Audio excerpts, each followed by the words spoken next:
नमस्कार दोस्तों, हमारी आज की कहानी है सास हो तो ऐसी। अम्मा जी, घर की रसोई अलग अलग कर दो, जिससे दीदी अलग रसोई में खाना पकाए और हम अलग रसोई में। अब बहुत हो चुकी रोज रोज की किटकिट। छोटी बहू ने अपनी सास के सिर में तेल लगाते हुए यह बात बोली तो सास ने कुछ देर सोचकर कहा, बहू, बड़े बेटे की तबीयत इन दिनों ठीक नहीं है। उसे डॉक्टर ने आराम करने के लिए बोला है और ज्यादा तीखा खाने के लिए मना कर रखा है।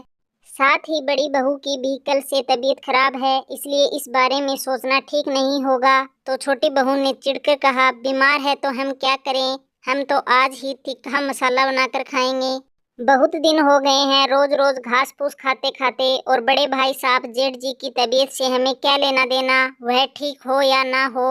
उनके चक्कर में हम भी खाना ठीक से नहीं खाएं क्या। वह तो मुझे रोज रोज कुछ ना कुछ सुनाते रहते हैं, जो अब मैं और सहन नहीं कर सकती, और मैं इस विषय पर ज्यादा बोलना या सुनना भी नहीं चाहती। बस मेरी रसोई अलग कर दो।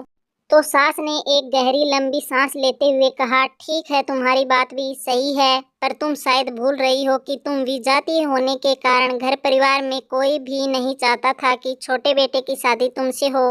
मगर बड़े बेटे और बड़ी बहू ने उन सब का विरोध कर कितने उत्साह से तुम्हारी और छोटे की शादी करवाई थी। साथ ही बड़े बेटे और बड़ी बहू ने आज तक विजातीय होने के तानों से भी बचा रखा है ना।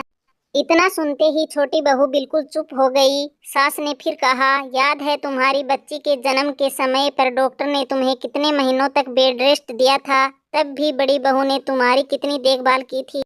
तुम्हें हर चीज तुम्हारे बेड पर देती थी, कितनी सेवा की थी उसने, की थी, याद है या नहीं। हाँ अम्मा जी, की थी। सास ने फिर कहा, तुम्हारे पति की नौकरी छूट गई थी और वह बहुत दिनों तक घर पर ही था, तब भी घर के सारे खर्चे बड़ा बेटा ही उठाता था, और उसने कभी भी इस बारे में छोटे से कुछ नहीं कहा था। तुम्हें तो याद ही होगा न। तो छोटी बहू ने चुप्पी तोड़ते हुए कहा, हाँ अम्मा जी, सब याद है मुझे, यह सब जो उन्होंने हमारे लिए किया है।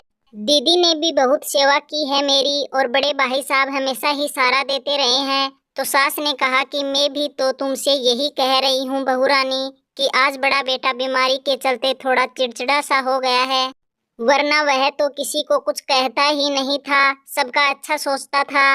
अब वह बीमार है, समझो उसको। और ना ही बड़ी बहू वैसी है जैसा तुम सोच रही हो, वह भी इस परिवार का हमेशा भला ही चाहती थी। इसलिए मैं तुमसे बस इतना ही कहूंगी कि बेर बांधने से पहले प्रेम झांक लेना चाहिए, बाकी तुम्हारी मर्जी। इतना सुनते ही छोटी बहू कुछ नहीं बोल पाई। तो सास ने कहा, क्या अब भी तुम चाहती हो रसोई अलग अलग हो। तो छोटी बहू ने कहा, नहीं अम्मा जी, अब रसोई भी अलग नहीं होगी, और उनके स्वास्थ्य के हिसाब से खाना भी बनेगा। और अम्मा जी, प्लीज आप मुझे माफ कर दीजिएगा जो मैंने ऐसी बातें आपसे कही। तो सास ने कहा, ठीक है बहू, तुम्हें माफी मांगने की नहीं, परिवार के साथ रहने की जरूरत है। और दोनों हंसने लगी। यही थी आज की कहानी। सास ऐसी भी होती है।